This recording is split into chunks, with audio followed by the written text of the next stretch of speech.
Hello everyone. जेंग हाओ कियान के chamber में जेंग यू और जेंग मिंग गेम्स खेल रहे थे।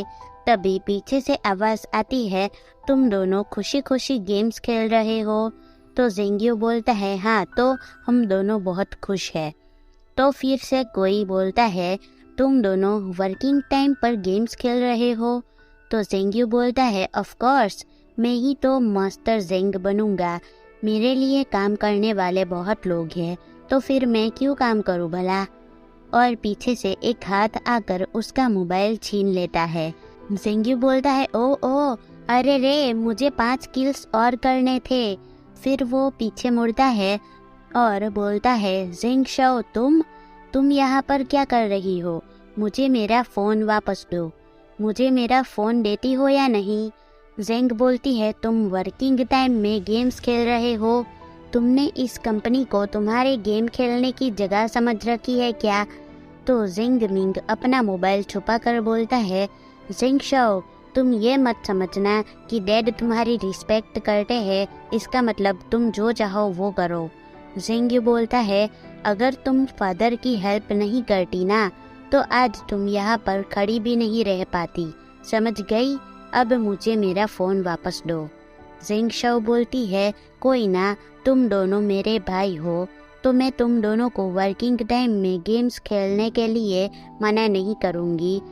जेंग तुम मुझे एक ग्लास पानी दे दो, उसके बाद मैं तुम्हें तुम्हारा फ़ोन वापस दे दूँगी। जेंग यू बोलता है, रियली?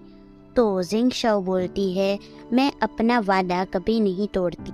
तो जेंग यू ग्लास लेकर जेंग को देने जाता है और जेंग जैसे ही उस ग्लास को पकड़ती है, जेंग यू उस ग्लास में से पानी जेंग के डॉक्यूमेंट्स पर गिरा देता है और बोलता है, तुमने मुझे अपना नौकर समझकर रखा है क्या कि मैं तुम्हें पानी दे दूं? तभी वहाँ पर सूजी आ जाता है और बोलता है, क्या हो रहा है यहाँ पर? और उसे देखकर ये दोनों टेंशन में आ जाते हैं। जेंग बोलती है, सूजी फार्म की हैंड ड्राइंग खराब हो गई। इसमें तुम्हारी 1 महीने की मेहनत थी और डैड तुम्हारी इस ड्राइंग के ख़त्म होने का इंतज़ार कर रहे थे। और तभी वहाँ पर मिस्टर जेंग आ जाते हैं और इन दोनों को डांटने लग जाते हैं। जेंग मिंग बोलता है, हमने कुछ नहीं किया है, जेंग शाओ ही केयरलेस है, उसी ने ग्लास ठीक से नहीं पकड़ा था।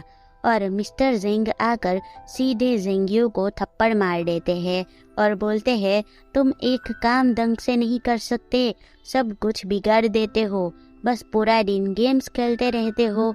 मुझे तुम दोनों अपने फ़ोन्स, बैंक कार्ड्स और कार की चाबी दे दो। तो जेंग यू बोलता है, आप जेंग शाओ के लिए हमें ही हमेशा मारते रहते हो। तो मिस्टर जेंग फिर से उसे थप्पड़ मार देते हैं और बोलते हैं, बाप से जुबान लड़ाते हो? जेंग शाओ तुम्हारी सिस्टर है, उसे सिस्टर बुलाओ। और जेंग यू जेंग शाओ को गुस्से से देखने लग जाता है। और वहाँ पर नी डोंग हाओ भी होता है जो स्माइल कर रहा होता है। तो जेंग सोचते हैं, ये कौन है? जेंग हाओ कियान जेंग शाओ के पास आकर बोलते हैं, जेंग शाओ तुम्हें फर्स्ट ड्राइंग याद है? इसे सुखा दो और उसे बाद में तुम ब्लर जगह पर फिर से ड्रॉ कर पाओगी। जेंग बोलती है, हाँ ज़रूर, क्यों नहीं। मिस्टर जेंग बोलते हैं, तो मेरे कमरे में जाकर ये काम कर लो। और सूजी मैं इन दोनों को तुम्हें सौंपता हूँ, अब से ये दोनों कोई भी गड़बड़ करे तो इन्हें डांटना। मास्टरनी मैं इस घटना के लिए बहुत शर्मिंदा हूँ, ये मेरी बेटी जेंग शाओ है। और जेंग सोचती है, अच्छा तो ये है मास्टरनी।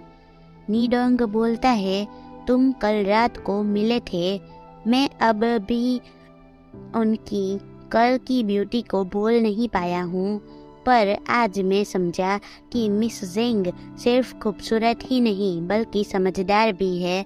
उनके रहते हुए आपको टेंशन लेने की कोई ज़रूरत नहीं है। जेंग सोचती है, इसने कल रात में मेरी कार क्यों रुकवाई होगी? नी डोंग बोलता है, मिस जेंग क्या अब मैं आपको मील के लिए इनवाइट कर सकता हूँ? जेंग बोलती है, थैंक्स मास्टरनी, पर आज मैं ऑलरेडी लंच के टाइम पर मीटिंग में जाने वाली हूँ और अभी तो मैं ड्राइंग फिक्स करने वाली हूँ, तो मैं अब चलती हूँ। और नी डोंग के जाते ही मिस्टर जेंग सोचते हैं, नी फैमिली का CEO, ये मेरा दामाद बनने के काबिल है। फिर थोड़ी देर बाद का सीन दिखाया जाता है। मिस्टर जेंग अपने कमरे में जेंग शाओ के पास जाकर बोलते हैं, लिटिल शाओ, क्या तुम ड्राइंग को फिक्स कर पा रही हो? जेंग बोलती है, हाँ, और आपका पार्सल आया है। मिस्टर जेंग सोचते हैं, अजीब बात है, जेंग्यू ने मेरे लिए कुछ खरीदा है। और इसी के साथ ये चैप्टर तो होता है यहीं पर ही ख़त्म। So that's it for today and thanks for watching. मिलेंगे नेक्स्ट वीडियो में। टाटा।